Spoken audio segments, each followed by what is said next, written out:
Welcome to Channel 18 News. I'm Jim Rogers. According to their outage map, over 1,200 Encore customers were without power Thursday night as a severe thunderstorm moved through southern Hopkins County from the western edge of the county to Franklin County. The storm brought with it gusty winds, hail reported to KSST in the size of pea or marble, lots of lightning and heavy rain. As of 9:30 p.m. Thursday, over 6/10 of an inch of rain had fallen in the Woodbridge area on the west side of Sulphur Springs and at KSST studios. The storm carried the potential of wind gusts to 60 miles per hour and quarter-size hail. The storm moved across the county at 35 to 40 miles per hour. It gained intensity as it began near Cumbie and continued across Sulphur Springs, Martin Springs, and Como. The heavier rain and hail fell south of Interstate 30. The warning expired at 9:30 p.m. Then a severe thunderstorm advisory was issued at 10:30 p.m. and for southeastern Hopkins County. That expired at 11:15 p.m. The storm moved through Como. Earlier in the afternoon, thunderstorms had moved through northern Hopkins County. Electrical power was restored throughout the county sometime early Friday morning. With his probation for online solicitation revoked, Kevin Daniel Eichelberger, age 42, of North Richland Hills, is on his way to the Texas Department of Criminal Justice following what will be a detour to Oklahoma to answer charges for child pornography. Eichelberger was sentenced in 8th Judicial District Court Thursday afternoon to 5 years in the TDCJ. In Oklahoma, he faces 2 aggravated possession of child pornography charges, a distribution of child pornography charge, and a charge for using access to computers. He was also on the most wanted list in Nicollet County, Minnesota for federal probation violation of a Minnesota 4th-degree drug possession. Court documents received by KSST News show the local company of Han Hotels of Sulphur Springs, LLC, has filed for bankruptcy protection in the Eastern District of Texas Court located in Sherman. Han Hotels of Sulphur Springs is named as the owner and operator of the local La Quinta Hotel located at 1344 Eaton Drive in Sulphur Springs. 5 Longview companies are also listed in the same mailing or with the same mailing address filed in the bankruptcy procedure. The bankruptcy procedure has been filed as a complex bankruptcy which usually involves a number of parties are over $10 million in debt. All of the companies listed have a local post office box on Gilmer Street. It's not their actual office address.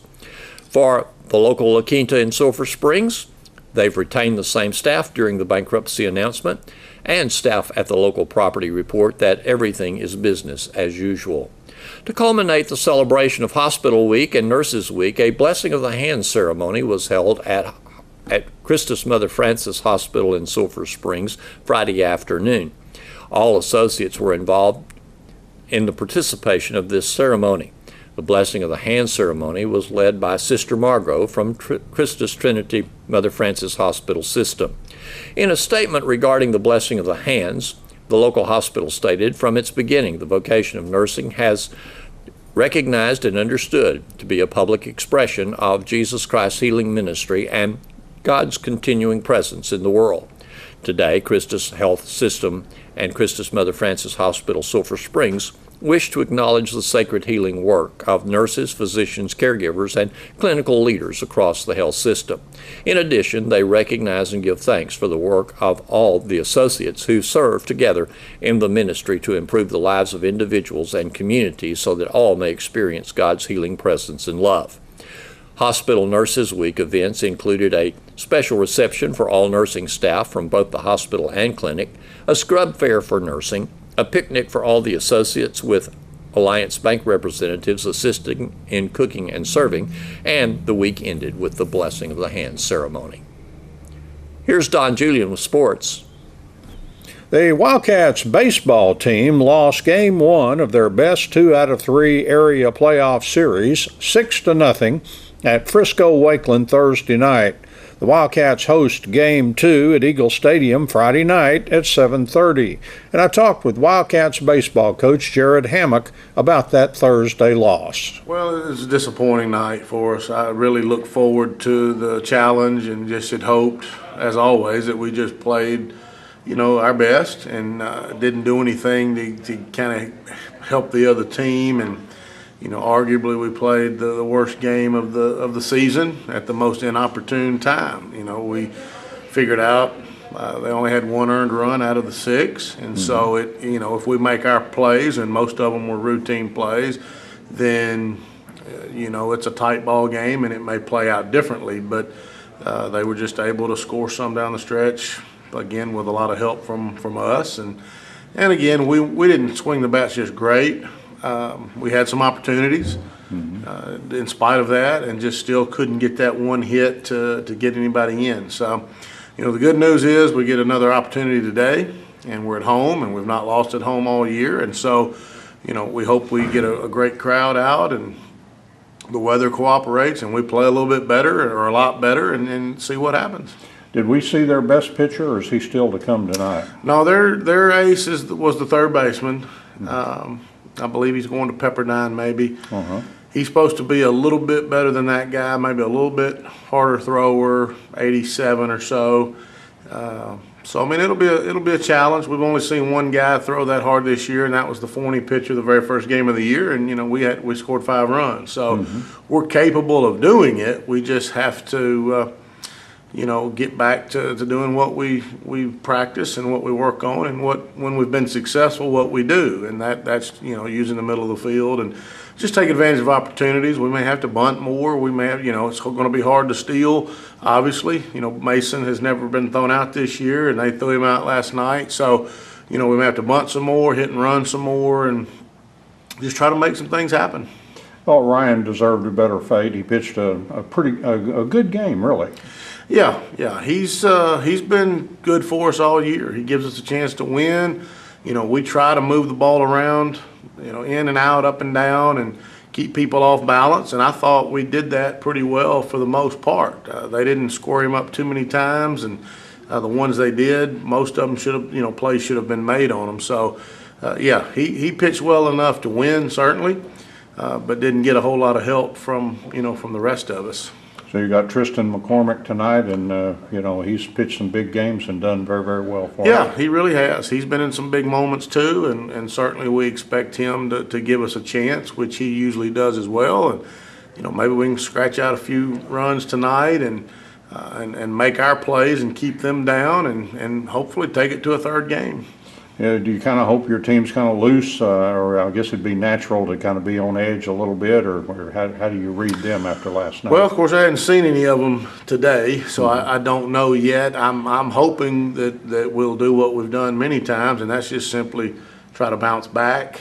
It was disappointing, I think, for all of us, because we had high expectations of again going over there and playing well and competing and seeing what happened, and it just didn't work out that way. So good news is we do have another day, and we have another opportunity, and I'm hoping that they will see it that way, because you got to win game 2 anyway. And if you do, now you have momentum going into game 3. So we're in a good position, strange as that may sound, because we are down 1-0, but if we can get some momentum and play well and get a little bit enthused, and I think the crowd can help that if we can get a good one out there like we normally do, then we're going to be okay. But if we don't bounce back and our mentality is not good, then that's probably not going to be the result we want. So I feel confident that they're going to understand the situation, not as necessarily pressure, but just take it as a good opportunity to kind of redeem ourselves and show people that maybe not have seen us play that we're pretty good too.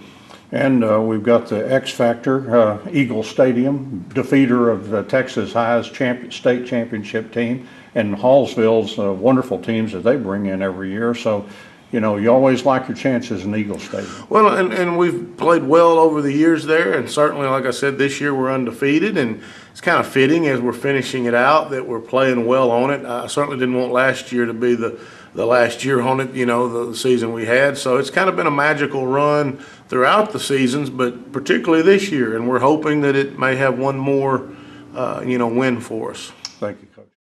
Lady Cat track athlete Abby Bayer will compete at the state track meet in Austin Friday night in a final-only 300-meter hurdles race.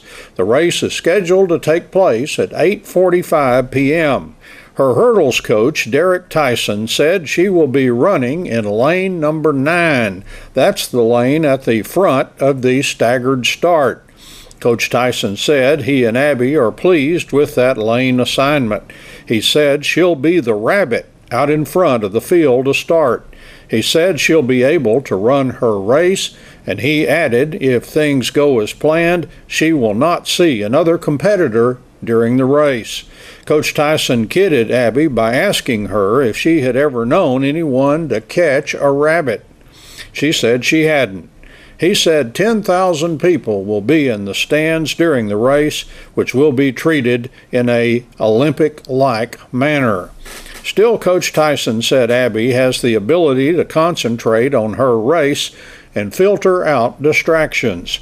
He said when that gun goes off, the only thing Abby will be concerned about is beating the others in the race.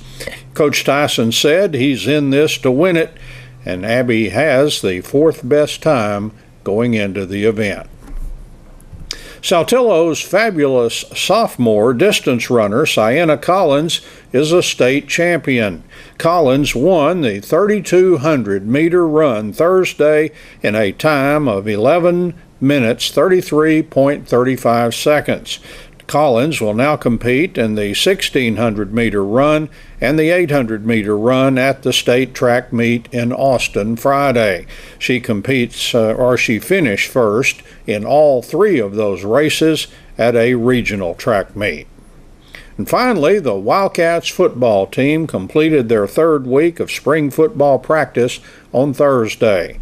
I asked Wildcats football coach Greg Owens about how the week went. We try to get outside as much as we can with all that, but it just depends on the weather and how quick we need to transition with things inside. But it's good. I guess the negative about week 3, we've had 11 workouts now. They're kind of sick of each other. It's kind of the same guys. So I think our coaches are doing a great job of mixing things up, putting in some situational, put the ball on the 5, see how many times you can score, just changing things up. And we've started adding special teams, and we pretty much have the basic 4 units in, and we're working on those and popping those in practice where they got to remember who's on it and all that, and continue to work with technique, which that'll be a constant thing. We'll start that over again in the fall, but it's good to get it in and kids start understanding.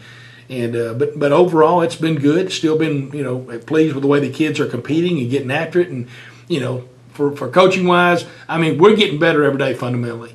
But sometimes we're up and we're down emotionally just a little bit. Just depending on what the mood of the day is with the kids. So, but they're still working hard. We're still seeing improvement again with everybody, and this is an evaluation time for us. It's a fundamental development time for us, and especially for a lot of young kids. Everybody's getting snaps. Everybody's coming in sweaty. So that's the whole process of it, to get a good look at every kid, give every kid an opportunity, and to find out if every kid's heart's still in it.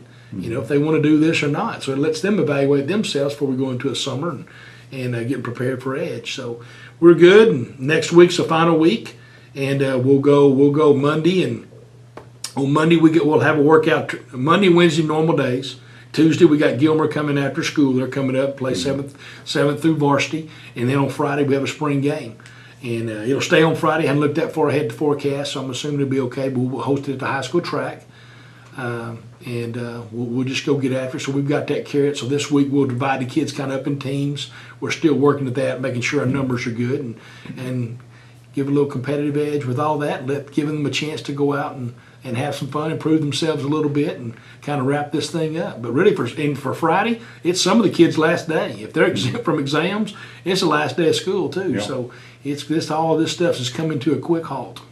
You talked about the ebb and flow. I thought the defense early in the week really looked good and seemed to have the edge. But boy, did the offense come back. Tristan was about to wear them out on up and downs. The last day I saw, I missed practice yesterday, but kind of the offense really coming back and looking good. So it kind of goes very yesterday soon. we did pads during the period. We had the team segment stuff during the period, and the offense was on pretty good yesterday too. They were really getting after it, and they're catching up. Usually the offense is last to catch up, but they were doing some good stuff.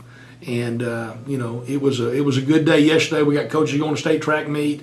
We got other events and stuff going on after school, baseball game, playoffs, that stuff. So just the time of all that was good. So. Good day. I think the offense has its moment. I mean, it's back and forth. They have their moments, and kind of sometimes maybe the personnel that's in at the time and that kind of stuff. But defensively, you better figure out where D. Dugan is, and usually he's one of the ones wreaking the havoc. And Tristan starts dialing up blitzes. So that's the thing that's changed too.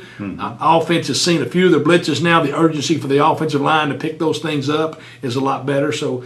But Tristan's dialing them up from every direction, and right, left, middle, crossing, and so it's those things. So then some guys got to win outside one-on-one. Quarterback's got to see it and deliver and go make a play. And it's been good, competitive, good, seeing kids make plays, make adjustments and all that. All that stuff's been great. Simeon Taylor looks better than I've ever seen him before, so quick. Simeon's healthy right now. I mean, his release, nobody can touch him on the line of scrimmage right now. His releases are phenomenal. His speed is good. Again, just going up and making the competitive balls. Getting the 50-50 ball, he needs to come down with those things. And we're challenging him to that as a senior. It's yours, man. Go make the play. So he's doing that, and he's made some phenomenal catches too. We're here one day after school. I don't know if it was this week or last week. One in the corner, the kid draped all over him. What a great catch that was! He had a catch or two like that also at the Gilmer tournament last Saturday. Yeah. So he's really coming to his own. The confidence I think is there. Definitely one of the guys we need to keep healthy the rest of this spring and have him in shape for next fall. So he's going to be a threat. Very good. Thanks for watching Channel 18 News. Have a great evening. Boys track, so we need all of our boys.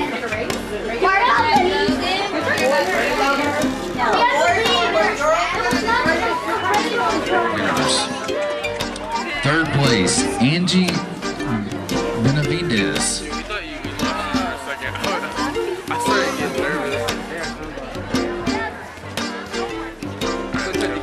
Second place, Lillian Muniz.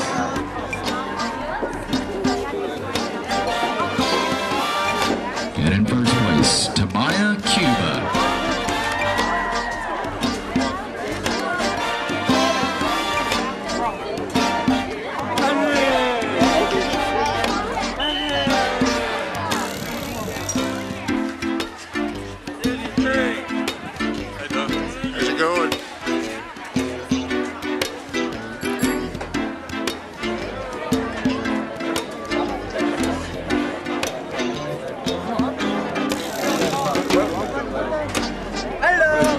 Hello, camera.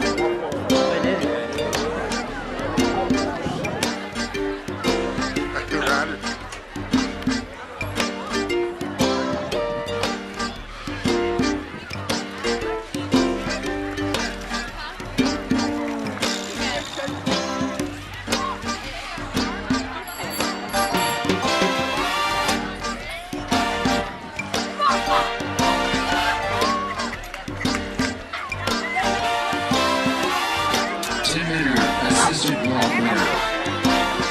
First place, Matthew Roberts.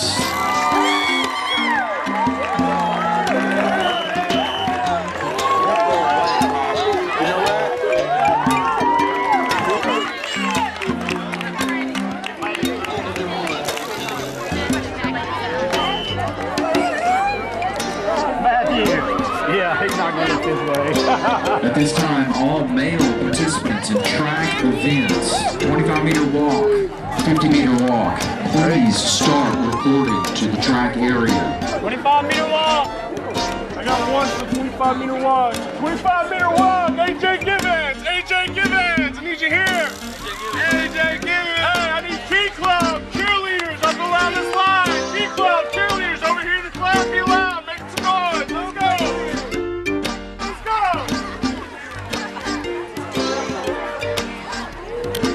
Woo!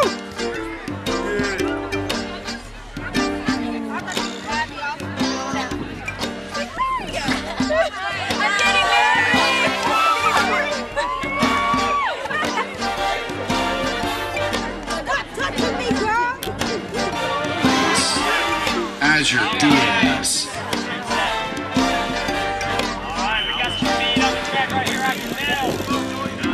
And in first place, Dutch Hankins.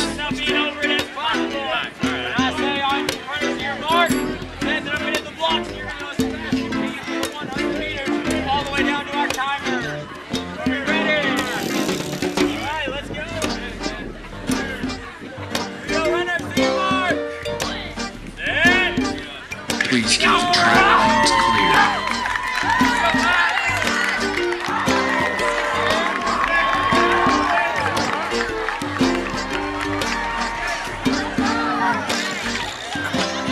Please keep the track lanes clear. Races underway.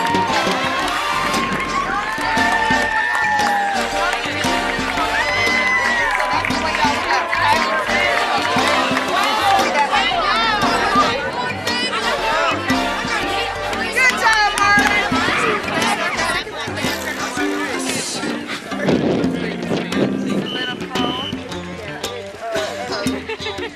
Please keep the track lanes clear.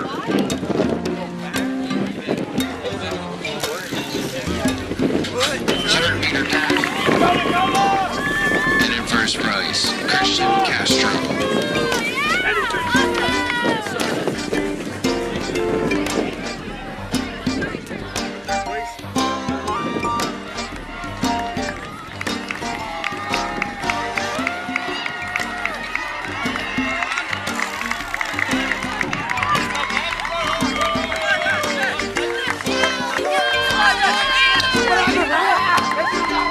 Meter dash.